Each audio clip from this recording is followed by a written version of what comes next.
Gaza पर हवाई हमलों को लेकर ईरान लगातार इजराइल को चेतावनी दे रहा है कि वो अगर गाजा के नागरिकों पर हमले बंद नहीं करता है तो इस युद्ध का दायरा बढ़ सकता है।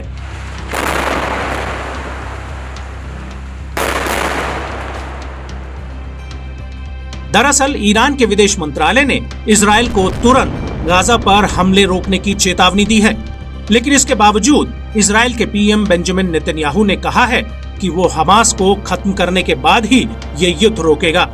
नेतन्याहू का कहना है कि इजराइल की सेना गाजा में घुसने के लिए तैयार है और हम उन सभी फिलिस्तीनी आतंकियों को ढूंढ निकालेंगे जिन्होंने इजरायली सीमा में लगे गांवों में रक्तपात मचाया था।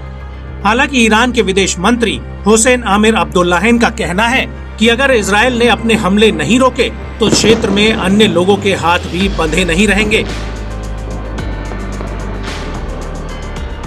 आपको बता दें कि इजराइल ईरान पर हमास को हथियार सप्लाई करने के आरोप लगाता आया है।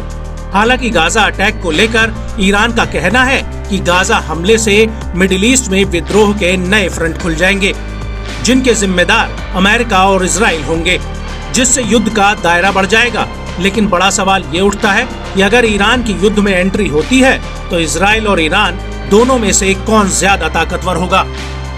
तो आपको बता दें कि ईरान की सेना के पास 7,57,000 एक्टिव जवान हैं, जबकि इजराइल के पास 1,73,000 जवान हैं। हालांकि इजराइल के पास 4,65,000 की रिजर्व फोर्स है, जबकि ईरान के पास सिर्फ 3.5 लाख है। ईरान के पास 90,000 पैरामिलिट्री जवान हैं, इजराइल के पास सिर्फ 8,000 हैं। लेकिन हवाई ताकत और मॉडर्न टेक्नोलॉजी में इजराइल ईरान से काफी आगे है। इजराइल के पास 601 एयरक्राफ्ट है, जबकि ईरान के पास 541 हैं। इजराइल के पास 241 फाइटर एयरक्राफ्ट है तो ईरान के पास सिर्फ 196। इजराइल के पास 32 डेडिकेटेड अटैक एयरक्राफ्ट हैं, वहीं ईरान के पास सिर्फ 23 हैं। इजराइल के पास स्पेशल मिशन पूरा करने के लिए 23 एयरक्राफ्ट हैं, जबकि ईरान के पास सिर्फ 9।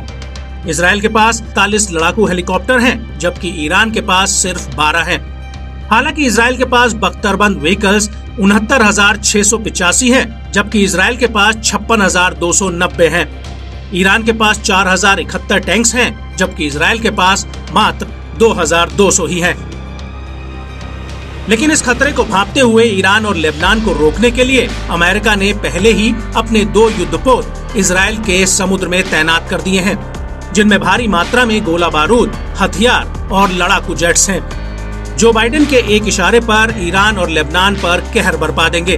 और अगर ईरान ने सीधे इजराइल पर आक्रमण किया तो अमेरिकी सेना भी इजराइल के साथ जंग में कूद पड़ेगी और इसकी भारी कीमत ईरान को चुकानी पड़ सकती है।